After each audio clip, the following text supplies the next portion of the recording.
Even Lokesh కూడా home అవ్వదు, ఇప్పుడు కంటిన్యూ అవుతున్నాడు కాబట్టి రేపు గెలిస్తే ఇక ఆ తర్వాత ఓడినా గెలిచినా అక్కడే ఉండిపోతే ఆయన మారలేదు కదా, అదే మారకపోవడం వలన ఆయన సెగ్మెంట్. కానీ రేపు గెలిస్తే ఆ తర్వాత కూడా మళ్ళీ నెక్స్ట్ ఎలక్షన్స్ కూడా అతను అక్కడే పోటీ చేస్తున్నాడు అనుకోండి, అప్పుడు హోమ్ సెగ్మెంట్ అంటాం. ఒక్కసారన్నా గెలిచి ఆ తర్వాత కంటిన్యూ అయితే హోమ్ సెగ్మెంట్, లేదా అక్కడ స్థిర నివాసి అయి ఉండాలి. లోకేష్ అక్కడ స్థిర నివాసి కాదు కాబట్టి ఆ కాన్సెప్ట్ లో కొంత డిఫరెన్స్ ఉంటుంది.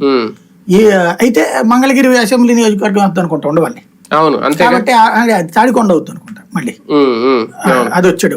కాబట్టి మంగళగిరి నియోజకవర్గంలో ఉంటే అది పోనీ సొంత ఊరయ్యా, గెలిచినా ఓడినా మన సొంత ఊరే అంటాం. ఇప్పుడు నాది విజయవాడ సెంట్రల్, నాది విజయవాడ అనేది ఇక అది హోమ్, నేను పోటీ చేసేది ఉండదు కానీ అది నా నియోజకవర్గం అంటాం. అట్లాంటిది కావాలంటే ఈయన అక్కడ ఉండటం లేకపోతే గెలవడం అనేటువంటి కాన్సెప్ట్ ఉండాలి.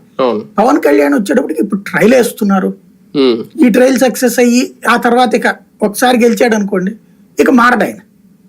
గెలవకపోతే క్రిందసారి టైప్ లోనే ఉంటదిగా, భీమవరం గాజువాక టైప్ లోని మళ్ళీ ఇంకొక సేఫ్టీ నియోజకవర్గం కోసం ఎత్తుకోవాలిగా, అప్పుడు కుదరదు కదా. కానీ ఆ ట్రైల్ కూడా ఆయన నమ్ముకున్నారు అనుకోవాలా, ఒక బాబు గారినో ఒక వర్మనో నమ్ముకుని పిఠాపురంలో దిగినట్టుగా ఉందా? అంటే వర్మనే ఏం నమ్ముతాడండి ఆయన?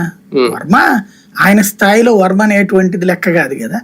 ఇప్పుడు అక్కడ ఉన్నాడు కాబట్టి అక్కడ వర్మ కాబట్టి, ఇంకో నియోజకవర్గం ఎత్తుక్కుంటే ఆ నియోజకవర్గంలో తెలుగుదేశం వాళ్ళనే నమ్ముకుని అక్కడ ఎందుకు ఎంచుకుంటాడు ఆయన?